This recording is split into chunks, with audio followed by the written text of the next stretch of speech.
Welcome to episode 180 of the Half Point Per Podcast. I'm your host, Evan Riggs, joined as always by my co-host, Dalton Willie. Dalton, the Chiefs finally are on the board in the year of 2025, or the season of 2025, I should say. Which I've been saving our favorite in the news lately, Mr. Ballmer, just for when the Chiefs finally win again. I gotta say, I'm just fired up to be here today. It's pretty cool, pretty damn cool. Woo! Thank God. On to week 4. Chiefs are 1-2. Everyone's fantasy teams listening to this, I hope, are 3-0. But if not, don't worry. We've got some buy lows.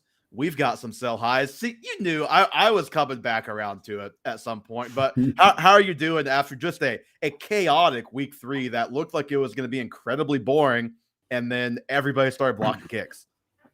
I don't know what the problem is with NFL kickers right now and kicking offense. Insane upset by the Cleveland Browns. Even more insane game in what occurred between the Steelers and the Patriots. Yeah. The Patriots turned the ball over 5 times, almost all through fumbles, and almost win the game in spite of it all. That was an exciting one. And then you finish it with Baltimore with the ultimate surrender punt that really blew up in their face. And I know that you guys were in Japan for week 1, but it wasn't quite a surrender punt, but up, I think, 2 with about a minute left, and the Bills still had a timeout or 2 after they had already scored multiple touchdowns that quarter. The Ravens decide, hey, let's punt instead of going for it on 4th and 2. So that's now twice this season that John Harbaugh has quite literally punted the game away. Well, and hey, 2 Super Bowl contenders are 1-2. Yeah. Chiefs and the Ravens. And the ultimate bad beat for me, who had the Rams plus 3.5 in a game that the entire game I was like, wow, we're gonna cover and this is gonna be easy. Well, the Rams should have won. Just even take that last play away. Like they controlled that game, and the Eagles, they did. It was kind of one of those where they don't seem like they want to actually have to run real offense unless they're losing, because they were doing the run the ball, like box getting stacked, not throwing it to either of our studs on the outside until it was 26-7. And then they won whatever it was, 28, 26, 29, whatever the final score ended up being. And I think 10 years from now, when I have kids, I'm just going to be like, let me tell you about what A.J. Brown could have been. He spent his entire career on offenses that refused to throw the ball. But watch these highlights, because that catch he had where he threw the DB to the ground, I was like, oh my God. Yeah. It was like prime Calvin Johnson for a moment. I was like, this is insane. Yeah, I mean, as somebody who had Jalen Hurts on a team over the weekend, if you all play on Sleeper, you're familiar. You get the alerts when your guy makes a big play. It seemed like every Jalen Hurts alert that I got to was completion to A.J. Brown in the second half. So it was good to see him finally go off and put up some big-time production. But there were some negatives over the weekend, Dalton. We'll start just real quickly with a couple injuries before we get to the buy low, sell high part of the show. In Arizona, James Conner went down with a gruesome looking, at the time, I think it was called ankle injury. Since then, I think maybe foot is what I've been seeing. Regardless, he's out for the year. We'll talk about it more maybe at a future time when we have a little bit better idea what that recovery is going to be like, and maybe in the offseason as we're thinking about his dynasty prognosis. But for now, what the people care about is Trey Benson, who is clearly in line to be the next man up in Arizona. But the question is, how good can that next man up actually be? Yeah, I mean, they have a really creative running offense, which has been beneficial to Arizona in the last couple of years. And James Conner is an above average back at a minimum. Was off to a great start to the season. It sucks to lose him here because this really feels like he was already hitting that late career running back mark. And now it's going to be real difficult to see where he's going to land next season. It's crazy. He's only 30. He feels like he is multiple years older than that to me. Guy's only 30. He beat cancer and he beat the Steelers. That's insane. Yeah. And like, Yeah, I mean, you're right. It does totally suck for him. Obviously, a guy that's been through a ton, has played really well the last couple of years. He is still under contract for one more year with Arizona, but it's one of those deals where not a ton of dead money if they move on. So where he's at, we'll learn a lot about kind of where they view him in the offseason with what they do with that. And it also will depend largely on what Trey Benson does this year. Yeah, and on to Trey Benson. Last season, he was largely inefficient in chunks he got work. He looked really good in the limited role he was playing in that game when James Conner went out. He was the clear every down back. Amari DeMarcado mixed in here and there, Mhm. but didn't look too impressive. Uh, I completely would agree with anybody who's going to spend a ton of fab on Trey Benson. Yeah. I'm personally like still out on the jury. I wouldn't go out of my way to trade for him. He's going to get the majority of the work because there's no one else in that lineup. And But there's but you know how that goes. There can always be somebody else if the guy's not producing. yes, Our guy Michael Carter on the practice squad. that's something. Bam Knight, RB3. I forgot Bam Knight was a player in the NFL. But going forward, I would be cautiously optimistic. He's going to get the first shot at it. He hasn't shown much in the NFL so far. If he does play a full season, I can already see you and I fading him next year. If he's like a 5th round pick and be like, you guys are buying into fool's gold. It feels, and this is probably a rude thing to say, but what we're about to see feels very similar to Zamir White 2 seasons ago, where he comes in, he gets a lead role, everybody gets really excited about it on a limited sample size. Uh, but this was really the biggest concern with the Cardinals in general. They didn't add anything to that offense. Their entire offseason was defensive adjustments. And now that fitting is kind of showing to be the issue. And I think, like, if I was doing rest of season rankings, Benson might slot in as like RB23 if I'm being. So you're a little higher than me. I said I don't know exactly. Obviously, I'm not writing down all these players. I would probably be a little closer to RB30, like in like that 28 to 30 range. And it's funny because just even when I was looking for some takes on him today, just curious what others are kind of thinking right now. I feel like there's kind of a disconnect between film Twitter and advanced analytics Twitter because like his yards above expected. I think he's done well in some of those types of metrics, but then like others who, watch film for a living will sometimes come away saying, I just don't really know if he quite sees it like an NFL running back. And that concerns me. I mean, we'll see when he gets the ball on a more consistent basis. And I mean, he has been running a fair share of routes this year too. So he does have the pass catching ability too. But yeah, I don't know. My big hang up with the advanced analytics, because I've seen a lot of those takes where like, oh, he's actually a really good runner. Yeah. It's just so much different. And we do this so often with second string running backs where they're getting different looks. They come into the offense and they run 10 times a game at most, and they're getting very prescribed plays. It's different to play a full game. We've done this with players like especially if you're the guy who's playing on third down more often. You're getting lighter boxes. Maybe you run an RB draw on 3rd and 18, and that looks great in the advanced analytics, but then James Conner gets a 3-yard run on 1st and 10, and it looks way worse. Exactly. And we do this so often where just the backup's getting all the accolades and the starter, it's like, well, they only got 5 yards on this carry. But it's an entirely different experience in the NFL playing a full game. And now Trey Benson has to do that. And I personally, I didn't put him on this list because there's no point in it. If I had him as a roster handcuff, he would be a sell high pretty immediately. Yeah. He's a guy that I definitely thought of as a sell high. I was like, we should probably just talk about the injury off the top anyway. So I'll not do that. Forgetting rest of season, just talking about week 4, and we don't have to look at matchups, don't have to do all that, but just like if you're setting your week 4 lineup, these are guys that he's ranked ahead of right now on Fantasy Pros, which it's early. There are like not everyone's rankings are published. It's Tuesday, but he's ahead of Chase Brown, who I know they're playing Denver. I know it's been a disaster. I saw Antonio Brown tweet something like, does that say? And it's like, I don't know, it's like 40 something carries for 90 something yards. Alvin Kamara, he's ranked ahead of this week. Cam Scatabo, he's ranked ahead of this week. Scataboys. Quinshon Judkins, he's ranked ahead of. Jaylen Warren, he's ranked ahead of. Tony Pollard, who played 91% of the snaps last week, he's ranked ahead of.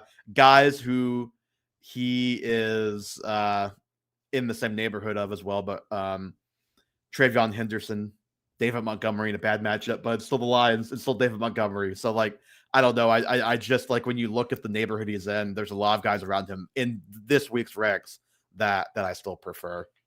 Yeah, I think I would take all those guys over him, to be completely honest. That's insane to rank him above David Montgomery, who just had a bad matchup and went for 150 yards and 2 touchdowns. Yeah, he was RB30 when I looked earlier today on Fantasy Pros, which I get the Browns have been a tough matchup, but I mean, we can't get that carried away with matchups, guys.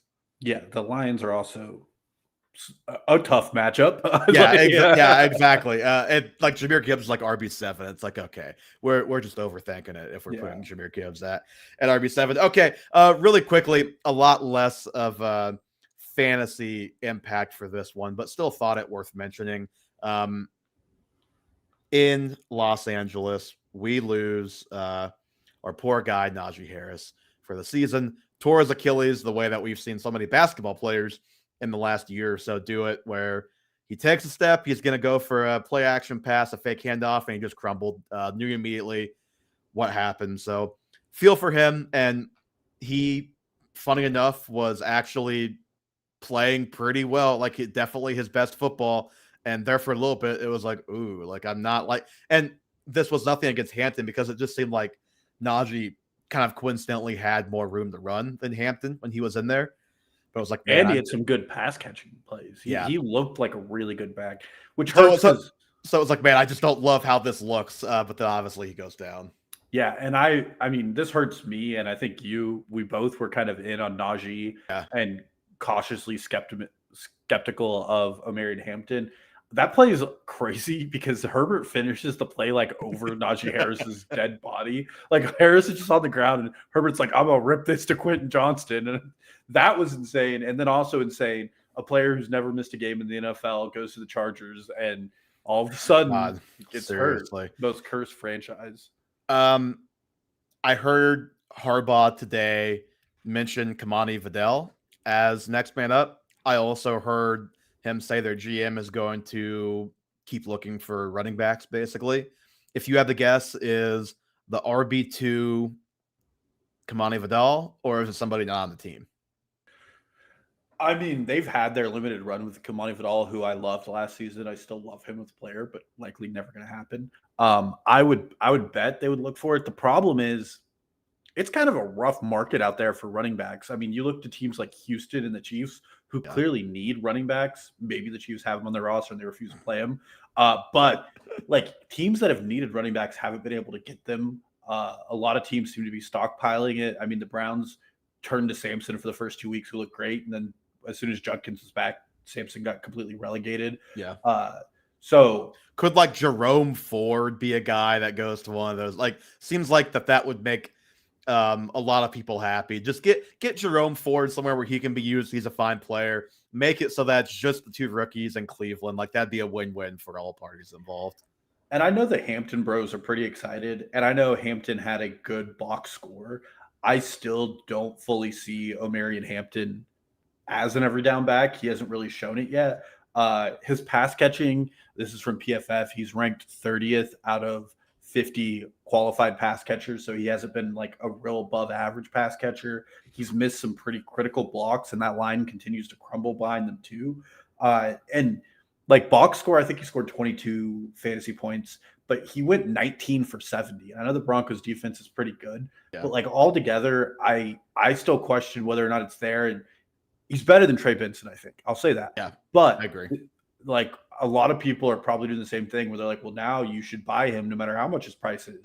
And I'm still questioning that. I think the Chargers' requisite answer here is probably going to be pass more, especially with the emergence of Arondé Gradson out of nowhere. Yeah, well, and the Chargers, as we've covered, have been passing a lot more this season. They're going to have better offense than the Cardinals, so they're going to give more opportunities, move up and down the field more.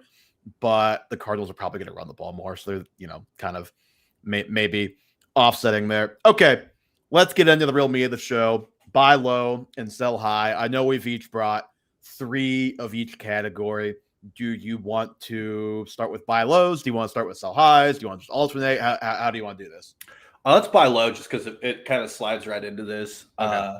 My first buy low is going to be Lad McConkey. Okay. Right now, the Chargers are second in the NFL in pass rate over expectation. This is against at least 2 very good defenses in both the Broncos and the Kansas City Chiefs that they've continued to pass the ball. Lad McConkey's team target share is at 19%, which wouldn't qualify as elite. But when you just look at that in a broader picture at the total NFL level, on 26 of the 32 NFL teams, the same number of targets he's getting now would qualify him up to like 28%, which would be elite. They're just passing so much that his target share looks lower from a statistical perspective, but he's getting 7-8 targets a game. He hasn't really hit home in the box score, but he's still been really reliably consistent. I'm looking at players like Brian Thomas Jr. I think right now I'd rather have Lad McConkey because the ceiling is similar for both players, but the floor between the two of them is pretty terrible. And this Chargers offense looks like it's going to continue to be pass heavy. The loss of Najee Harris, I think, leans them more into that. Yeah. And most importantly, I still think Lad's the best player on this team. Yeah. He's gone from 2 of 3 games. He's got McDuffie and Pat Surtain coverage. This is from the Broncos game. On 42 of his qualified dropbacks, 30 of them, Pat Surtain was covering Lad McConkey. All of McConkey's catches came in those 12 coverages. He didn't have Pat Surtain. Wow. Kansas City did a very similar thing where almost all the slot snaps were covered by Trent McDuffie. And those are just 2 very lockdown corners. And this offense has enough weapons that they don't have to force it to him. And you're not going to see a lot more of those matchups for the coming weeks for the Los Angeles Chargers. So overall, I think he's a buy low. I think explosives are coming. And if we're seeing his floor of like a 5-49 game, that's still a reliable fantasy outcome in games where you'd call it a negative matchup.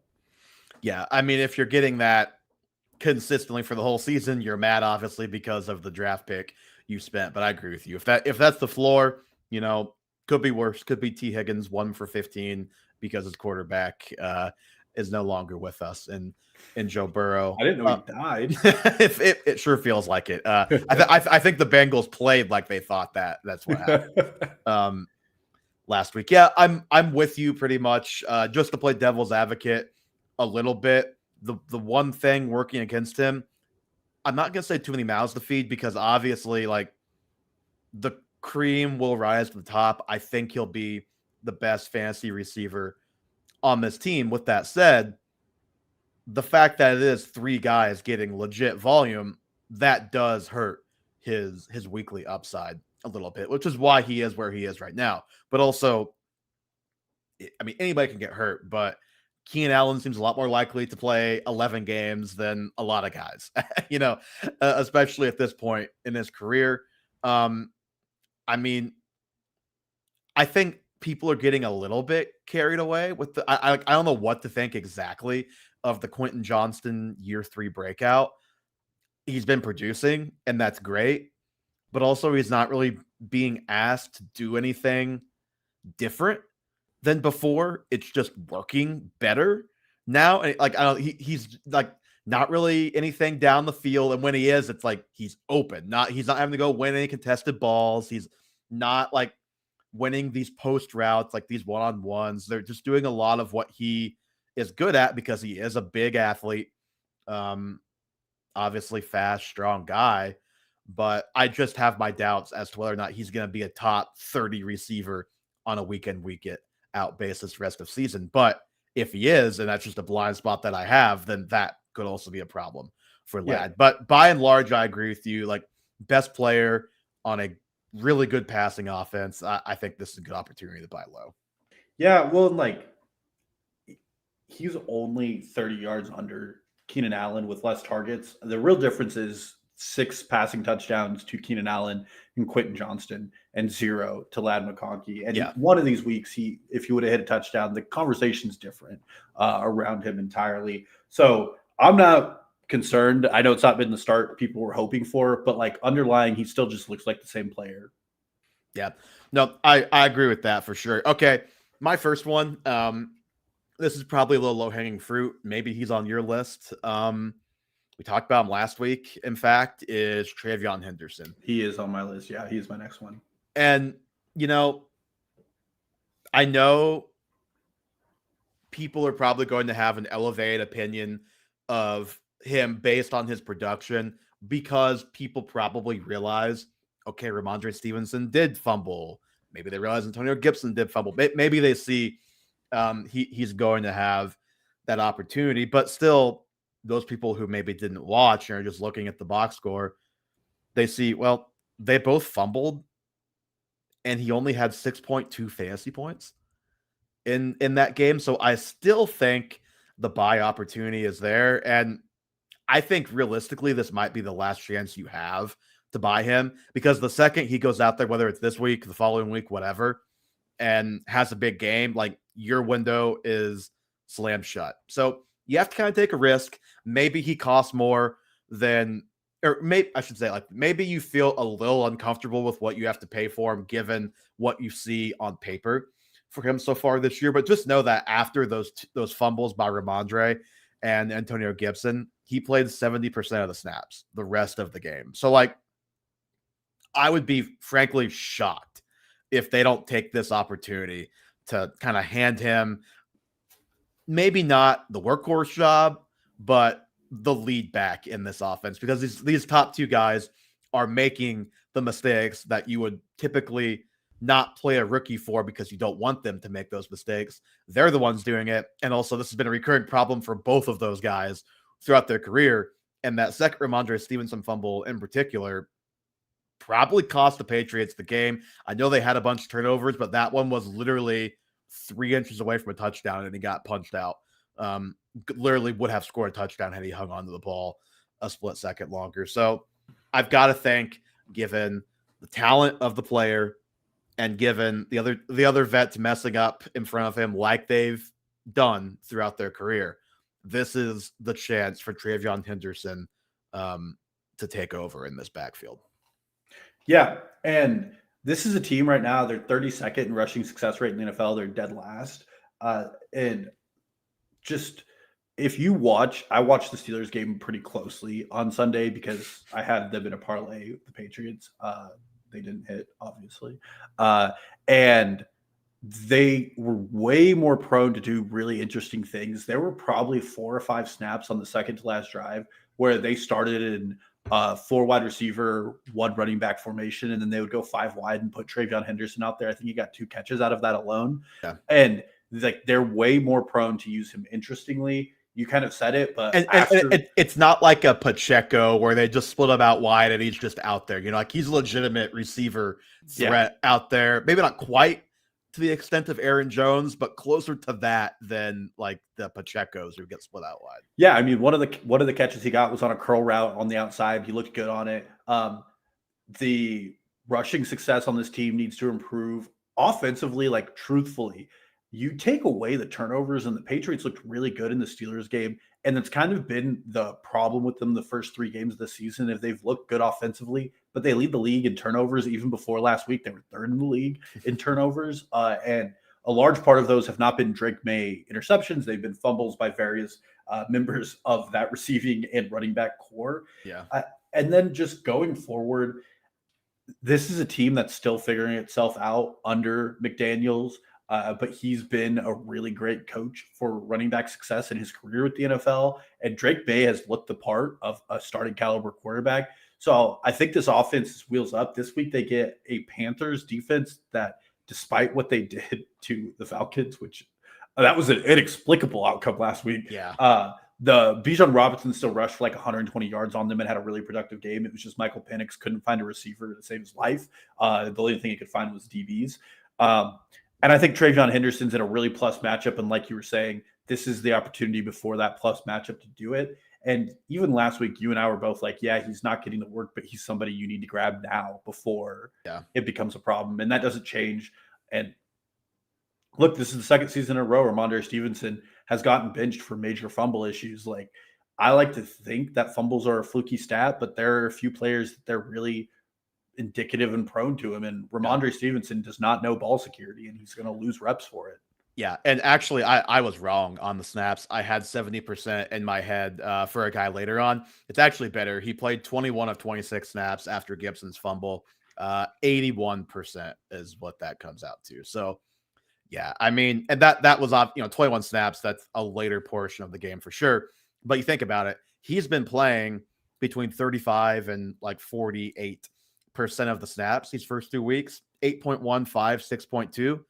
Obviously, you want better than that, but if you think of that as kind of his baseline, that's not a bad floor to have for your RB2, and he definitely has a pretty high ceiling. Okay, I'll give my second guy because I know that was one of yours. To the surprise of absolutely nobody, I am going to suggest that you go out and buy Josh Jacobs after a somewhat productive but extremely inefficient first 3 weeks. And I think anybody who's watched the Packers could probably attest to this, that he's had to turn a lot of 1 yard losses into 2 yard gains and a lot of like negative 3 yard rushes into a negative 1 yard rush. They have not gotten a very good push consistently this year. Obviously, they were the latest Cleveland Browns matchup, and that did not go well from him. For him, he didn't score a touchdown, and did just enough in the pass game to make it an okay day. But if you drafted Josh Jacobs in the second round, you're not thrilled with the way things have started. I mean, he is 19 carries, 23 carries, and 21 touches in week 3, but he's been like 15, 14, and 9 points. So it just hasn't been efficient, but I'm just here to say it's not the player, it's the situation. At this point, like, Josh Jacobs still looks just like Josh Jacobs to me. He's getting all the work you want, enough targets to where if he's scoring touchdowns, like frankly he has the first 3 weeks, he has 2 touchdowns already. If he's just able to be a little bit more efficient, and if his offensive line is able to get a little bit more of a push going forward this season, like, you're getting the workhorse that you drafted. So he's a guy that I'm willing to go out and buy at 90% of the price if someone's selling them because they're a little bit frustrated and think they can, swap to somebody who they like better. I'm obviously still all in on Josh Jacobs. Yeah, I mean, this is a Packers offense that wants to run first anyways. That's how they're setting up their entire game. He runs into the meat grinder that is the Cleveland Browns. They lost Jaden Reed. Like, Christian Watson obviously not there. Tucker Kraft banged up. So, like, there's a lot going wrong in the passing game right now. Yeah, some tight end I've never heard of, not named Luke Musgrave, scores a touchdown for them. But they're a running offense. They still look to be one of the most productive offenses through the first 2 weeks. I think it's anomalous of what the Cleveland Browns are doing to teams right now. And the Ravens kind of eked out of that with some really high efficiency plays in week 2. So, yeah, I think Josh Jacobs is one of the few every down workhorses in the NFL. There's not really a body behind him that I'm even remotely concerned about taking his carries. Yeah. You want to talk about a guy with long-term fumble issues, Marshawn Lloyd checks that box pretty quickly. So, yeah, completely in on it, and getting in on a low week for that Packers offense, this is the perfect opportunity. I still think they're one of the best, like, top 8 units in the NFL, and they've had to really reshuffle that offensive line, but none of them are long-term injuries, so the offensive play is going to get better as the offensive line gets healthy. Cowboys, Bengals, Cardinals are their next 3. So if you want them, this is your chance. We've seen what that Cowboys defense will make opposing offenses look like. Yeah, I didn't know Caleb Williams was Patrick Mahomes. Russell Wilson looked pretty good, then got benched about 8 days later after playing the Cowboys, right? So yeah, you might want to get him if you want him before he takes on the Cowboys. In a game that I think the Packers might have a little bit of motivation, at least a couple guys on that team. Just a hunch. Okay, who's your third guy, Dalton? My third guy, this is a buy low, and he's still probably pretty highly priced, but I think this is your only chance to get him this season, and it's Tyler Warren. Okay.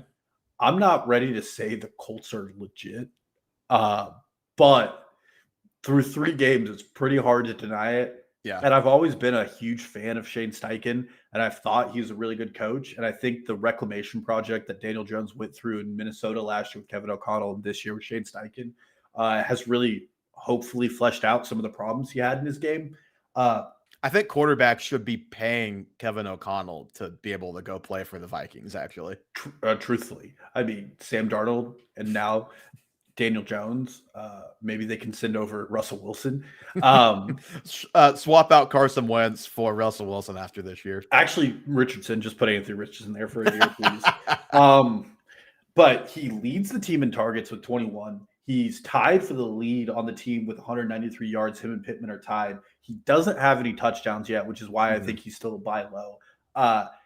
There were, and I guffawed at them, comparisons to him to Brock Bowers coming into the NFL. I still don't think he's the same level of talent, but the usage around him as a tight end right now is like next to elite, especially with some of the bigger names falling off. Obviously, we have no George Kittle. Sam Laporte is a bit of a hit or miss. Travis Kelce's in his waning years. Mark Andrews miraculously came back to life. Shout out Mark Andrews. Thanks for that after we just dogged you last week.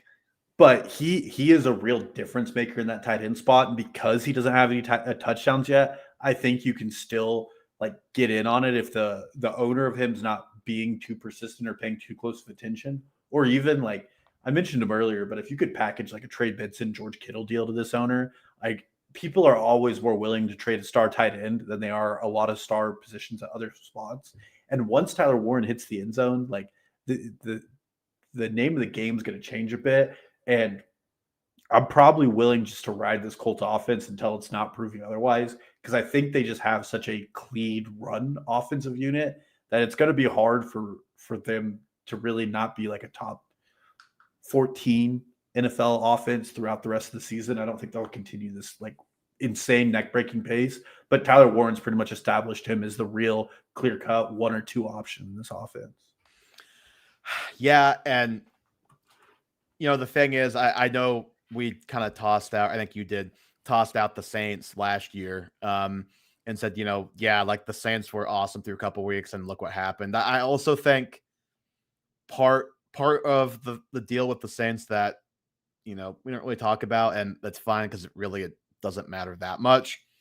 Everybody got hurt after the first couple of weeks, so it fell apart in that way and then just never got back on the rails. Like Shaheed was gone for the year. Olave got hurt, came back, got hurt. I can't remember if he came back and got hurt again, but it was multiple. No, he tore his ACL at one point, was out for the season. Who? No, not Olave. No, Shaheed. Shaheed, yeah. Shaheed, it was meniscus, out for the year. Olave got hurt and came back multiple times. Like, so I think they had to reshuffle their whole offensive line several times. So I say all that to say, like, just because the Saints did this and then they were a nothing burger does not mean the Colts will automatically fall into that. Now, do I expect Daniel Jones to be number 1 in EPA among quarterbacks at the end of the season? No, I do not. But like Jonathan Taylor is the real deal. Michael Pittman, Josh Downs, like those are legit weapons at receiver. Alec Pierce, good player. Like I think as long as this offense is able to keep an average pace, the Tyler Warren call is probably good. And also the fun thing about Tyler Warren is there is still a lot of potential for usage, the type of usage that we haven't seen yet. Like he threw passes in college. He took wildcat snaps in college. Maybe we don't see as much of that type of stuff in the NFL, but also he lined up at fullback and was the lead blocker for a Jonathan Taylor touchdown run, like a 50-yard run out of the I formation the other day. Like they could run a play action, like leak him out for a wheel route. Like I'm sure that play is in the playbook. So there's just a lot of interesting and fun ways that Tyler Warren can be used that just isn't in the bag for other tight ends in the NFL. Yeah, and he only has 2 rush attempts this season. That's something, like you said, that's in his game. So just a really interesting player, and he's really, like, again, he's a first-round pick. He was taken incredibly highly by a team that needed another playmaker, and I think he just fits all the boxes. So incredibly excited about him going forward and would try to have him on my roster. So you said Trey Benson and George Kittle, like you would do Warren by himself for those 2 guys? Yeah, that's like a trade I'd be willing to make. Man. See, I still think I would probably want Kittle over him or about as much as him, but I guess I can understand, like, Kittle's already hurt, so I understand if somebody wants to get out of that, but yeah, I still agree with you on the buy low side of things here. Yeah. Okay, my third one. I had two guys here in case we had more than one duplicate, so I'm having to choose on the fly which one I want to say and which one I want to put in my honorable mention. I think I'll say the one that probably won't get me yelled at, and that's Drake London. He is like wide receiver 51 or something stupid right now. I mean, you said it. They just got beat 30-0 by the Panthers last week. I mean, that has to be the floor for this offense. I know this, like, they haven't gotten off to a flying start this year, but Darnell Mooney's been banged up. I think London's been playing through injury a little bit at the beginning of this season too. So hopefully guys get healthier. Penix starts playing a little bit better and they get kind of back on the right track. I will say though that we did kind of wonder what year two with more of a scouting report on Penix would look like. So it's hard to know, like, because he was really good to end last year. It's not been very good for the most part this year. I think we'll probably settle somewhere in between. And really the bottom line, like, Drake London, I believe in the player, always have, still do. Really good player, number one quality receiver in the NFL. This is probably, in my opinion, the cheapest elite receiver that you can get right now in Drake London, just because I think Ladd, given the offense, probably costs a little bit more at this point. Another guy who I had on this list, but I'll say as an honorable mention, like T. Higgins, that's a lot less certain of a deal that you're trading into. If he had Joe Burrow, sure. Obviously, he does not. Like, his target share right now, Drake London's at 24%. He was at 28 last year. So, like, not that far off. Really, what's far off right now is his ADOT and his air yards are like at 8%. His ADOT is like at 8 and his air yards are way down from a percentage standpoint.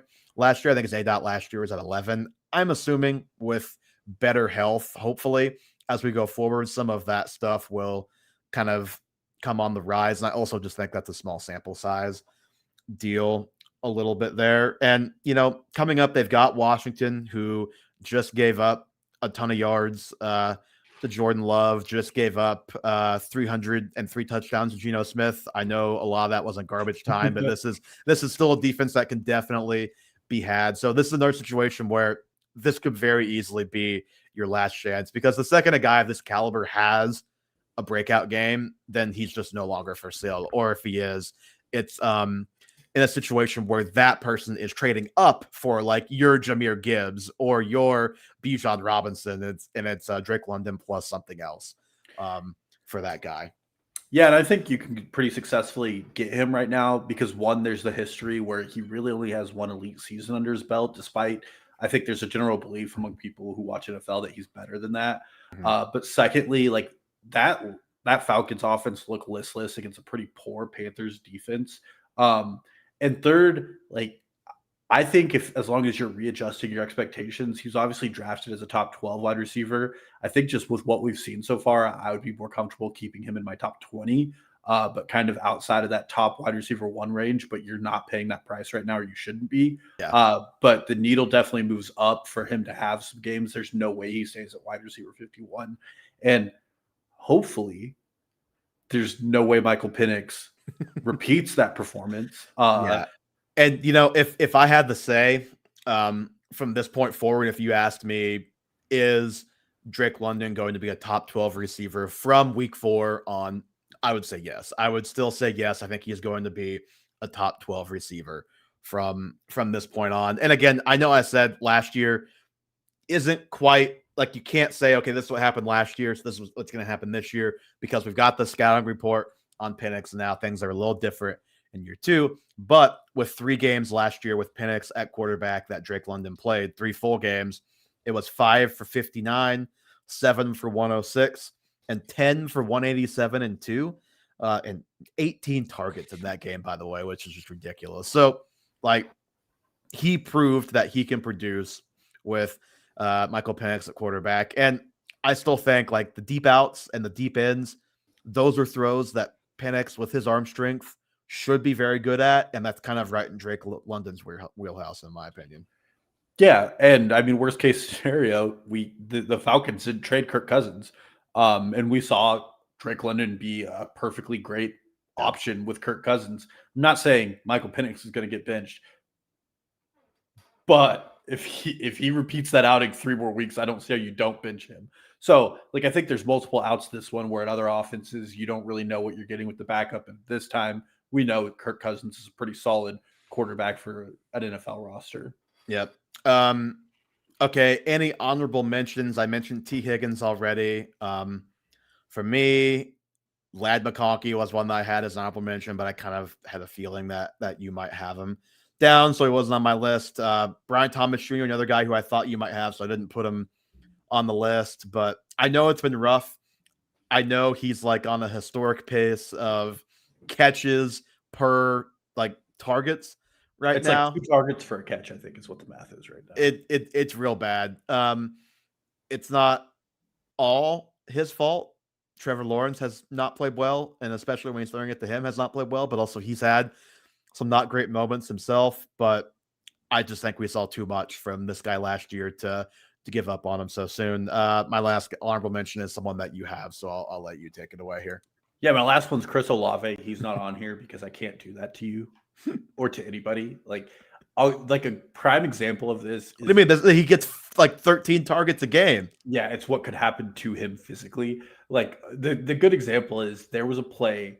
First of all, Spencer Rattler's actually kind of looked like an okay quarterback. Like I haven't mind watching him compared to some other. He did miss him wide open in the end zone in week 2 in a clip I sent you. Fine. I didn't say good. Yeah, he's fine. But he throws this dig, and then the player who catches it falls between 2 defenders to get a first down. And I was like, man, that's really good accuracy. And that's a good play. That's like a really good heads up play by the player. Well, it was Chris Olave. And then I was like, oh, shit. He's falling backwards. Like, please protect your head. The usage is there. They're using him more creatively. He's getting the targets. Like he's running out of the slot a ton. And the volume is of which that we've not seen for him in his career.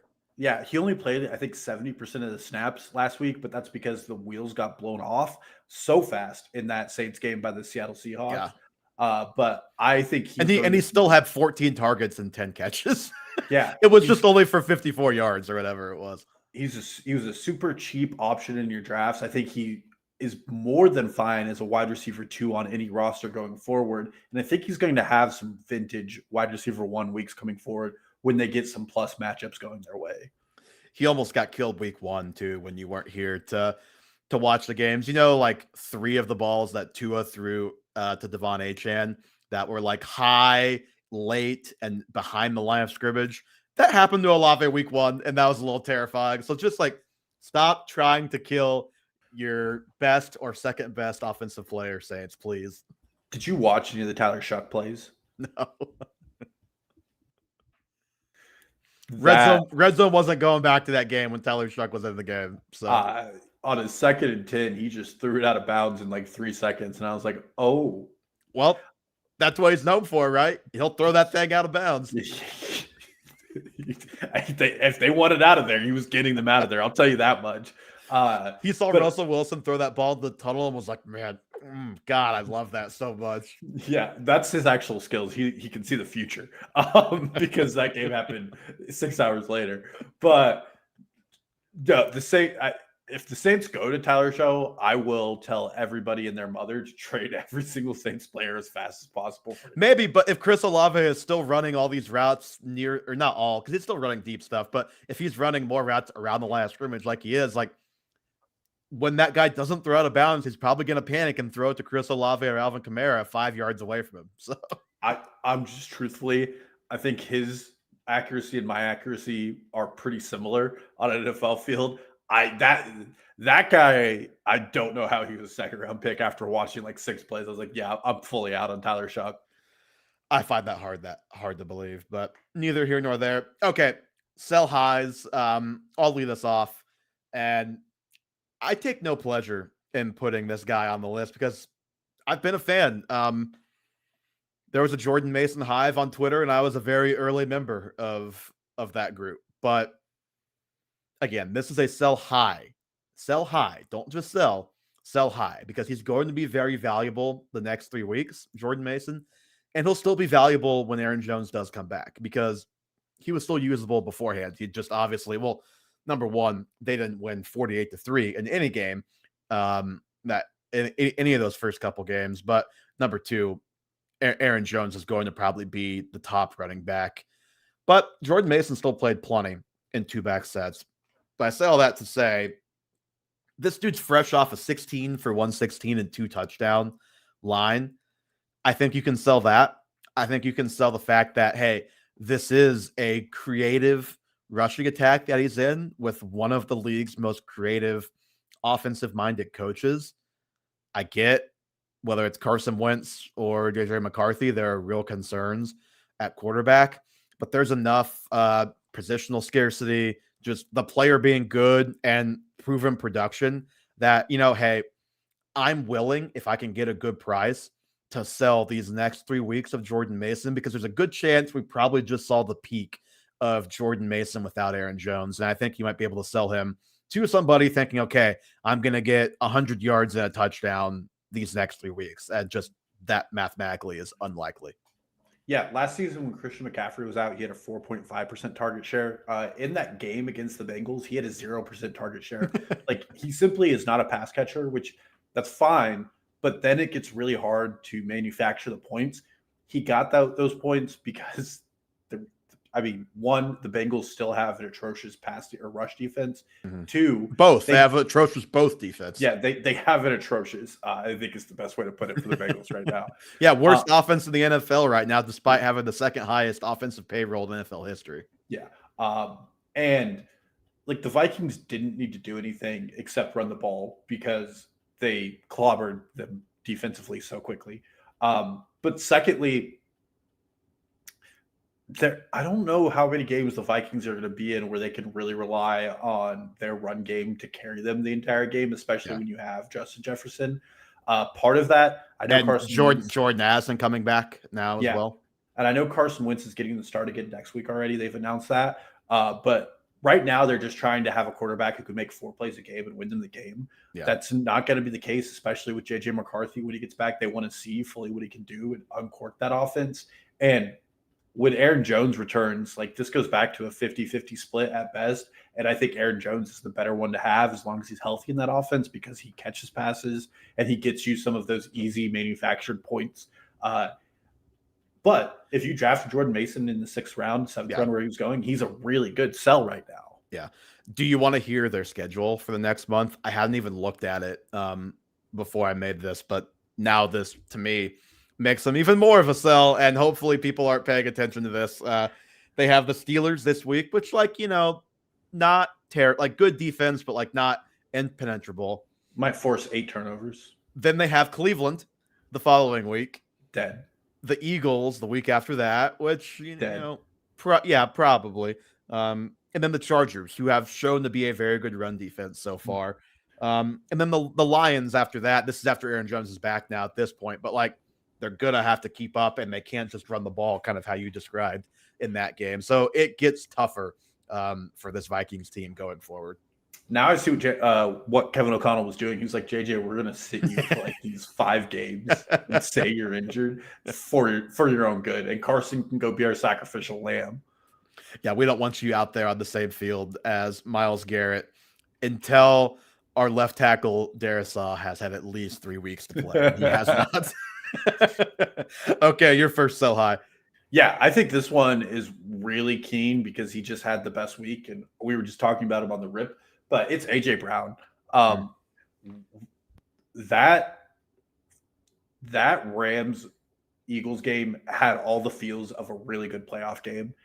The Eagles are not going to face teams that are that good. I think the Rams are probably a top 8 team and probably close to one of the Super Bowl favorites with the way they played that game. Yeah. The Eagles have absolutely zero interest in playing offense.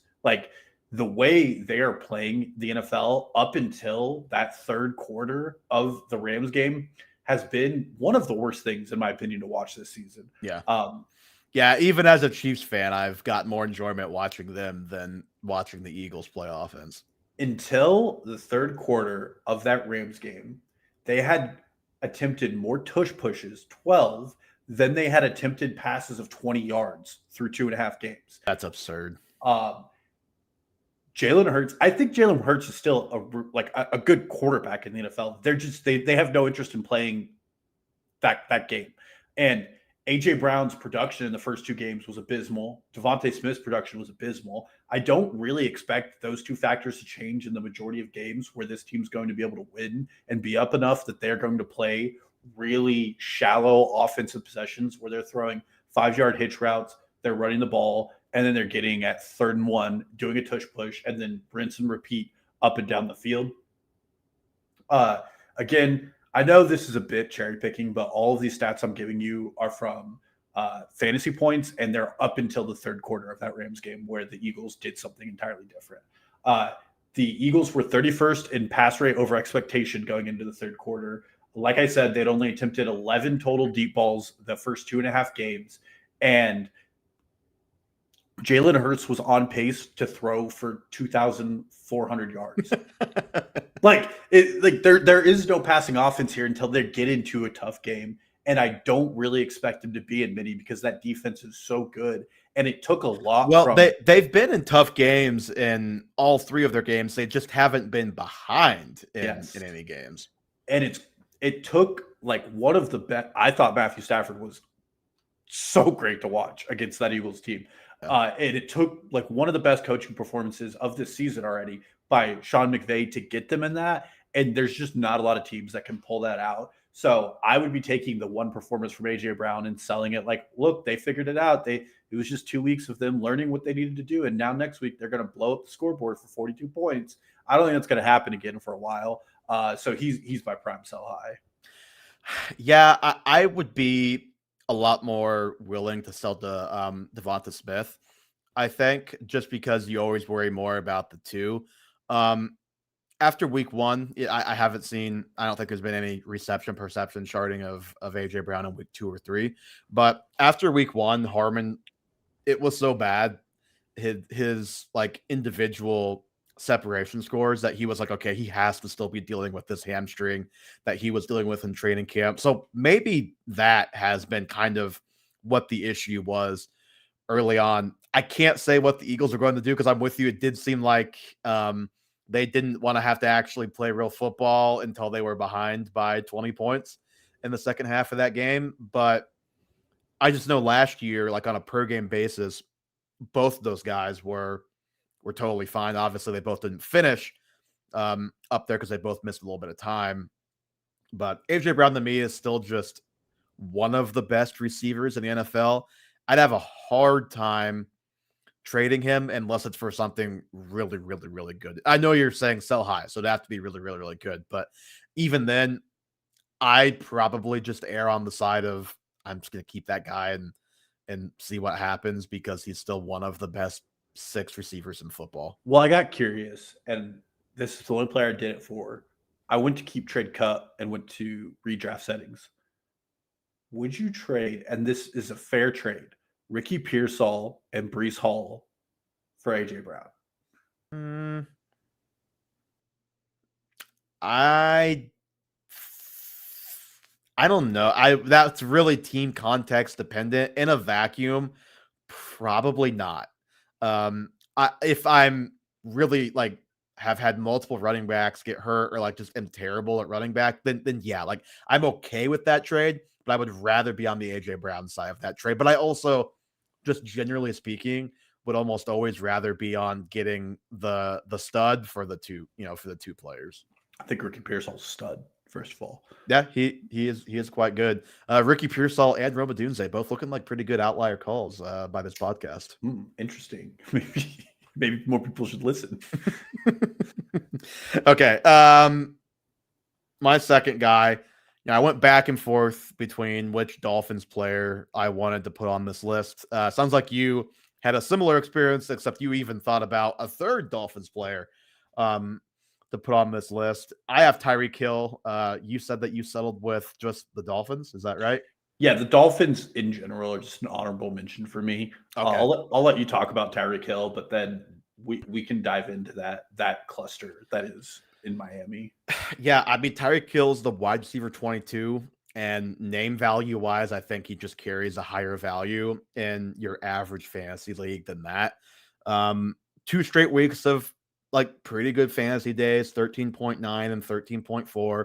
One of them buoyed by a touchdown. The other one he had 100 yards, like legitimate good game. Like I still think Tyreek Hill's a good player, but I said this last week. I just think the days of top 10 Tyreek Hill at the receiver position, I just think those are gone, especially on this team. Maybe if he got traded to the perfect situation, and I don't think that's Kansas City with Rashee Rice, by the way, where he'd end up being a top 10 option. I don't know where that is, but if he got traded to a place where it's like, oh, this is like good quarterback, no weapon, like, yes, Tyreek Hill, amazing. But outside of that, I think the Texans need that kind of player, like an underneath option to Nico. I think that's probably the best fit I could think of off the top of my head. yeah, but even then, like Nico's the one on that team, and that offense stinks right now.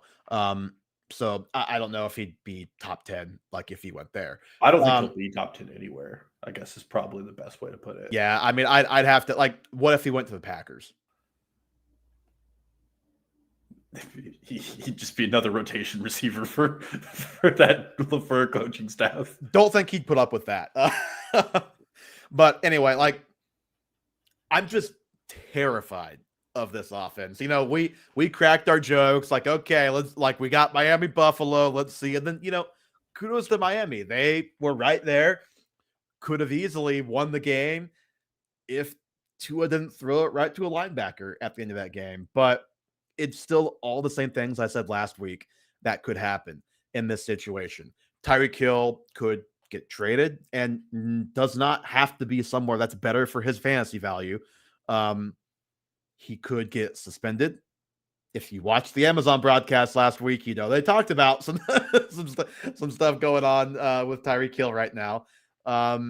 Or he could just get so fed up that it just is an issue, and he's like suspended by the team. Like, there are just so many things that could happen with this guy this year, who I'm just not sure if he's worth the headache. Also, his coach could get fired if they lose too many more games. And then what does this offense look like? That I think right now Mike McDaniel is having to completely like manage Tua within an inch of his life to get anything out of this group right now, which is crazy because Tyreek Hill is still good. Devon Achane, still good. Jalen Waddle, still good. Like, those are 3 of the more explosive players in the NFL. And yet, how many plays did we see last week where the target was to Devon Achane 4 yards behind the line of scrimmage? And it's like, hey, man, just try and get us back to 2nd and 10 after this play. Like, I just want nothing to do with this offense. I don't want to have to hitch my wagon to Tyreek Hill as a fantasy starter on my team. And I don't want to have to hope that Tua never gets hurt and the coach never gets fought. Like, there's just too much that can go wrong here. Yeah, I mean, some interesting stats I pulled for the Dolphins. Not a single, not one player has an ADOT over 10 yards on this team. I'll give you one chance to guess who that player is. Is it like Malik Washington? No, it's even worse. His name is Tanner Connor. He's a tight end. He has 3 targets for 33 yards. So just wait till Darren Waller comes back. That's what Dalton's saying. Tyreek Hill's ADOT is 7.2 yards. It's the highest of the wide receiver core. That's objectively the lowest of Tyreek Hill's career by a large margin. Yeah, I mean, Drake London's is 8, and I was talking about how upsetting that is earlier. Yeah, and I don't know if the problem is they're trying to manage Tua into health or like I don't know what the problem is, but they're refusing the deep ball. Their offensive line is abysmal. I think they probably played the best game they're going to play of their season against the Bills. And in my opinion, I watched the full game. I never really felt like they were in the game. It kind of felt like the Bills were just going to sleepwalk into a win, and they knew it, and they were just kind of ho-hum the entire time. The Devon Achane experience is terrible because, like you said, he's having to fight for yards. This is from Fantasy Pros, but his average depth of target is in the negatives because of how often they're throwing to him behind the line of scrimmage. Jalen Waddle almost did it for a second time. He did this last year too. He almost finished the game with a touchdown and 0 yards. Yeah, I thought we were getting there. For a little while, he was at 2 catches, 0 yards, and 1 touchdown. Yes. Also, before you get too far away from Devon Achane, like one of the other reasons that I thought about him on this list, and like he'll can be my honorable mention, is Ollie Gordon, pretty good between the tackles guy. Devon Achane does not have a rushing touchdown yet, and some of that might be fluky. Some of that I think is Ollie Gordon being there and being a factor. Like Achane is still amazing. I have less stats about him as a player as opposed to a guy like Tyreek Hill, but yeah, it's just it takes a lot of effort and blood and sweat and tears for that guy to get you to 16 points right now. Yeah. Well, and it's just like he did this last year. We talked about a symptom of how bad their offense was. Like if you just look at his fantasy points, like he had pretty good game logs, but they are 10 catches for 40 yards. And there's just, first of all, any team that has a players only meeting after week 1, that's alarm bell city for me. Yeah, and I mean he has a 24% target share right now. Yeah. And I truthfully don't think Mike McDaniel's the problem. I don't know what the problem is. I think it's probably Tua. But if he gets canned, which it's looking that way, I don't think anybody else is going to come in here and manufacture a better offense with what they have right now. Yeah, absolutely. And that's another alarm with every Dolphin I have. I'd be like, yeah, I want to get rid of you all. And if we remember last year, like their most successful offensive weapon was Jonnu Smith for like a 5-game period. Yeah. Maybe even more than that. And also what happens every year with the Dolphins, they get worse as the season goes on. So if this is as good as it gets for all these guys, Etienne's the only one who I'm like feeling great about. And even then I'm feeling like he might kill himself to try and get yards for this team. Yeah. So just all in all, like if you have a Dolphins, they might be the second worst team in the NFL. Sorry, Saints, you still get that. But and I don't see things going up. I think McDaniel's probably odds-on favorite for first coach to be fired. And then this team gets even worse, in my opinion. Okay, my last one, I know you're going to be unhappy with. We've done my second. Okay, give me your second. I forgot that was an honorable mention for you. We're just running back the favorites here, but we're doing DeAndre Swift. I thought about him, and it's funny. Like, I definitely spot him on multiple buy low lists this week. So we're just polar opposite of a lot of people out there, I feel. That's insane. For some, the Bears are 30th in offensive rushing success rate. But he's got a quad injury, Dalton. It'll be all better when that injury is healed. So DeAndre Swift last week against the Cowboys, again, we talked about how bad that defense is, had 2 plays of 30 yards. One was a pass play, one was a run play. Somehow he finished with a negative EPA on the game because his offensive rushing success rate was a negative success rate. He was at 2.7%. It is just the prime DeAndre Swift experience where he's getting 1 or 2 breakaway plays. If you're only watching Red Zone, you're like, oh, that's the guy I want. But if you watch the full game, it's not there. Kyle Benongai every week has crept up in snaps. I'm not sure what the deal with Roshan Johnson is, but he's not playing. But I think Kyle Benongai is closer to fitting what Ben Johnson is wanting, which they really just want someone to execute the Jamal Williams, David Montgomery role in this offense. And then DeAndre Swift is going to get relegated to a smaller change of pace back. I almost think it's inverted to how he's run previous offenses, which is he's going to have his like explosive Jahmyr Gibbs-esque player playing less snaps. And I think it's the Cowboys. It looks like Caleb Williams is starting to figure things out and they're starting to flow a little better. And I think that's going to really put a spotlight on DeAndre Swift and how inefficient he's been for this team and how he isn't setting them up for a lot of the play action success that Ben Johnson wants. I know it was Detroit, but last year the Lions ranked first in the NFL in yards gained on play action passes. So far through 3 games, the Chicago Bears are 27th in the NFL. And I think that's because people just simply don't respect DeAndre Swift. And there's probably, I mean, the weapons outside of that might even be better than what they had in Chicago or in Detroit. So I really do think it's indicative of how teams are handling DeAndre Swift and aren't really scared of the big play factor out of him.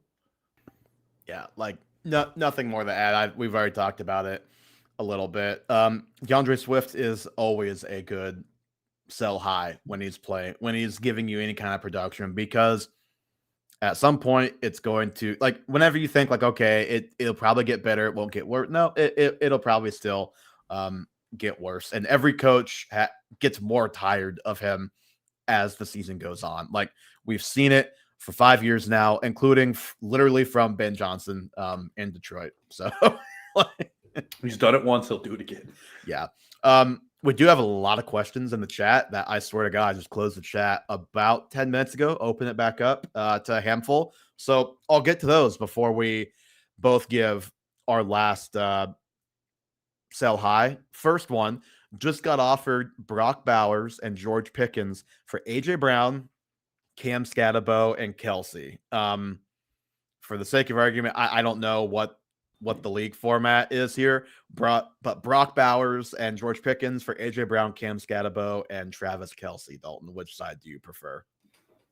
I probably keep the Scatterbo side. AJ Brown,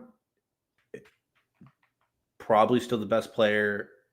Brock Bowers has looked good, but you're getting less in return on the secondary value. Travis Kelsey's been just fine at tight end. And you have Tyrone Tracy going out with a shoulder injury for an undisclosed amount of time. And in 2 to 4 weeks, 2 to 4 weeks. Yeah. And in that, I mean, Cam Scatterbo has looked the part of an NFL back. He's looked the part of a 2000s NFL back, not a modern day NFL back. I thought you already said 2,000 yard. I was going to be like, no. Okay, buddy. So I probably do the Cam Scatterbo, AJ Brown, Travis Kelsey side.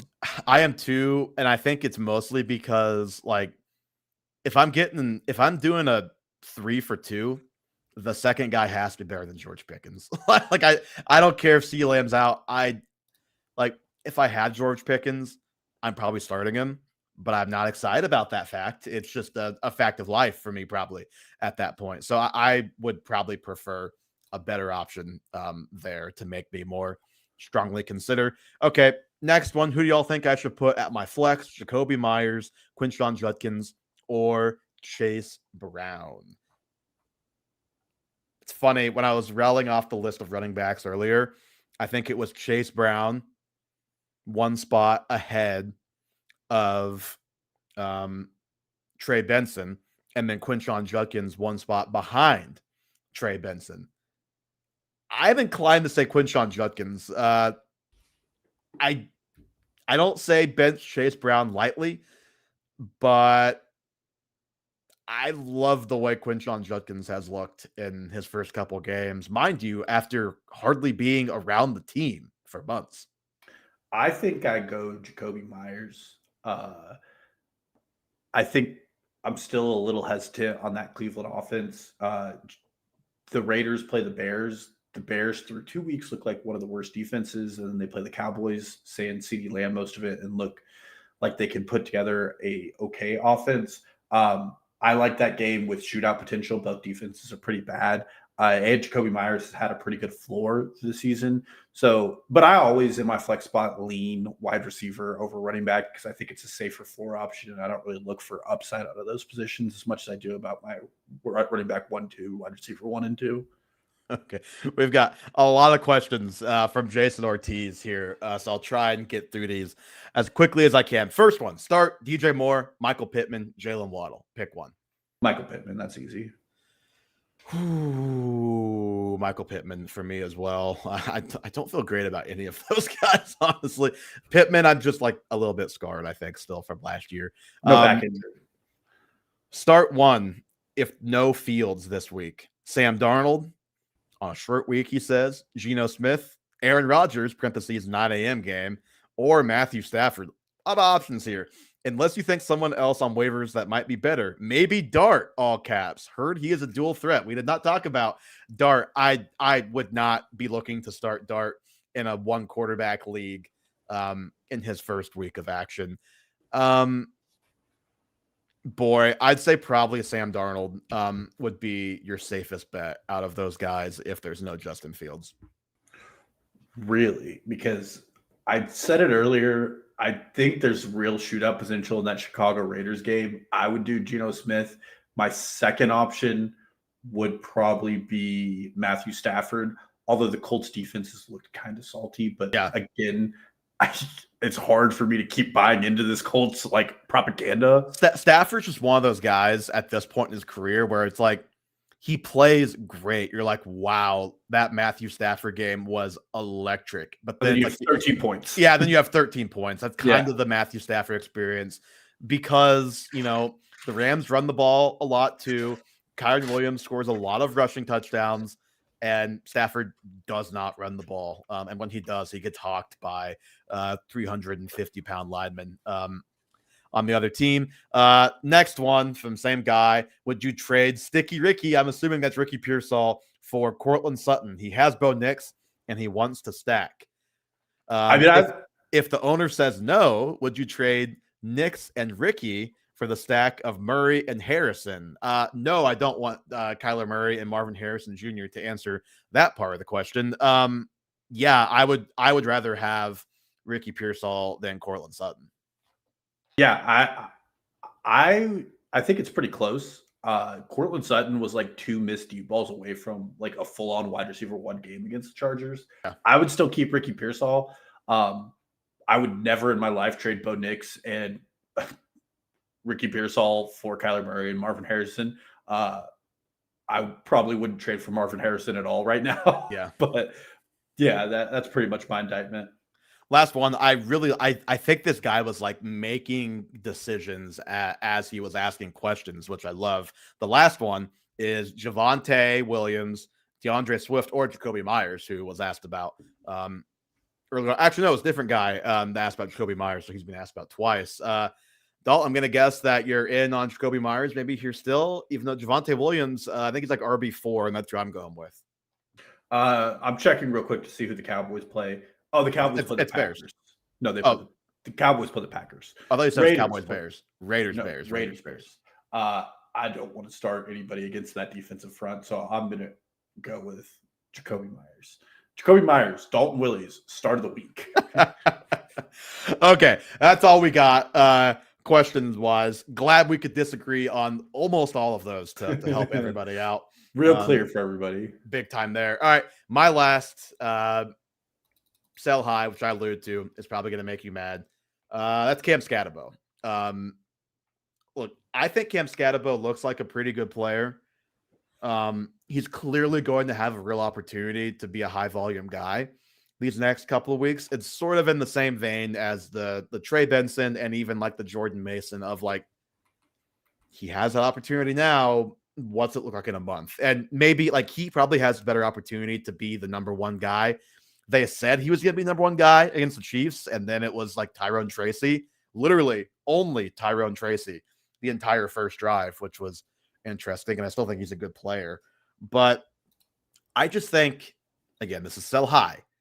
I just think that this guy is so beloved by at least one person in every league. You can probably get more than he's actually worth and more than he's actually going to produce in fantasy football. I mean, like, you've got Collinsworth can't even not giggle every time he's talking about this guy, talking about the fans' reaction to him. You see him do like the Superman dive almost. They like float into the end zone on the touchdown run. Like, good player, fun player. Might he get himself hurt this next month doing some crazy crap? He definitely could. We talked about him as a pass blocker, just throwing his head in the guys last week. At the end of the day, this is still a pretty unproven rookie running back now playing with an extremely unproven rookie quarterback who, you know, you can make the argument both ways. Like, the rushing ability of Dart can help him. It can also take away some opportunities. I think what I care about most is, will they actually move the ball more with Dart at quarterback? And I don't know the answer to that question right now. So I just think, because of how beloved this guy seems to be, I guarantee I could find somebody in every league who likes him more than me. And I'm willing to sell again. Like, I think I could probably sell him for Rashee Rice right now.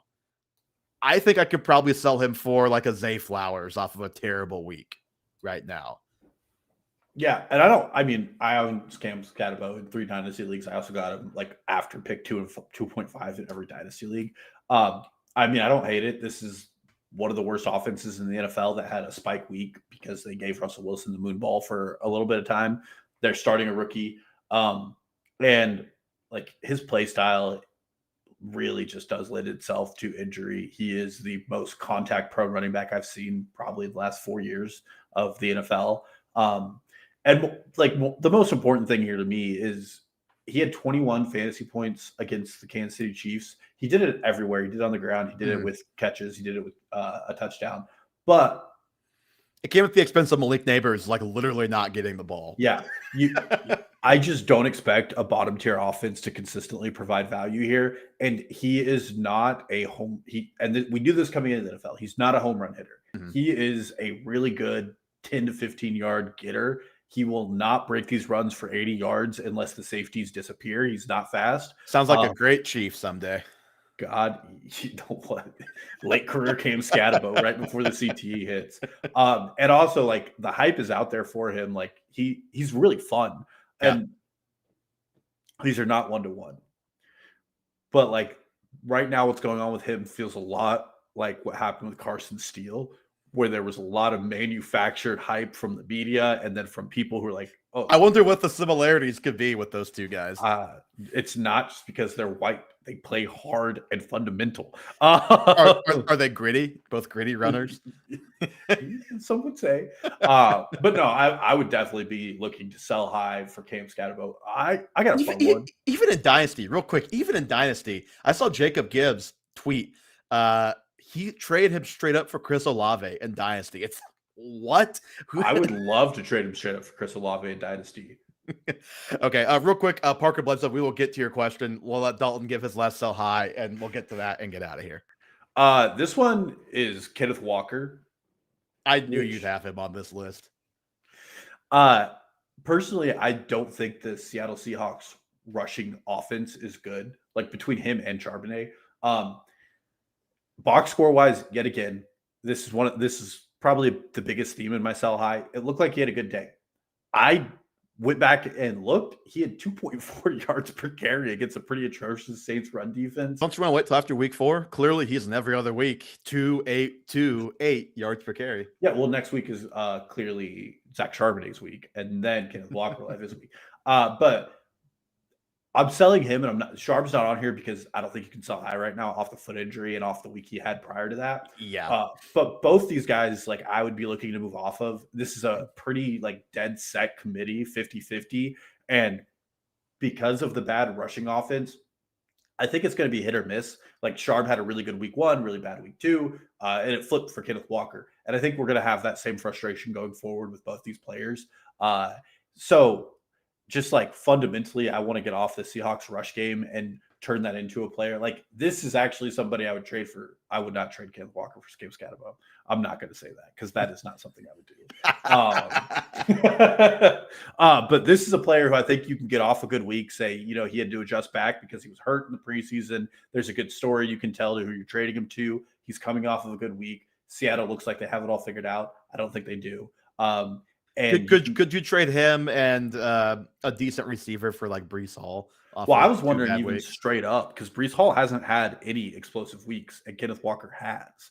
Well, I mean, week 1 it was pretty explosive right out of the gate, but the last 2 have certainly not been. Yeah, but if I could do like Jacoby Myers and Kenneth Walker for Breece Hall, that's a deal I would take. That's like a wide receiver 3 plus Walker for Breece. I would do that. Yeah, you know, I don't hate it.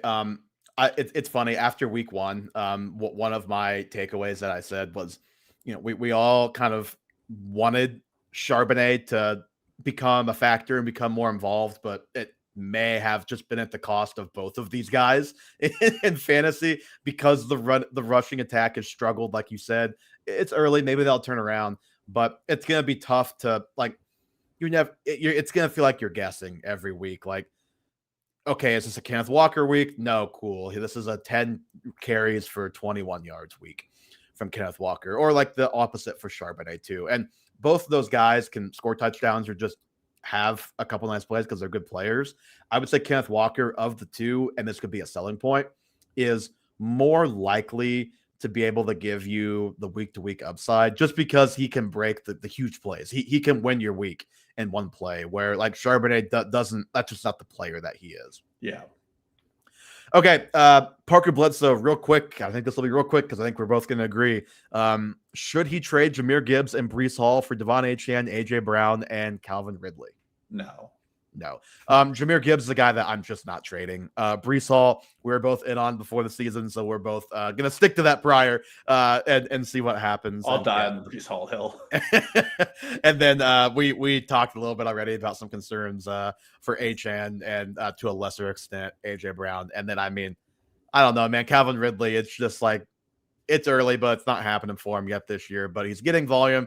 Maybe it will, but like.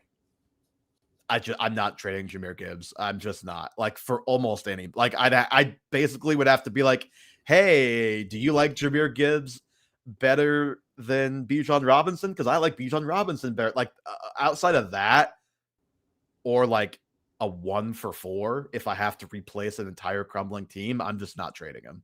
Yeah, like I'll do Bijan and Justin Jefferson.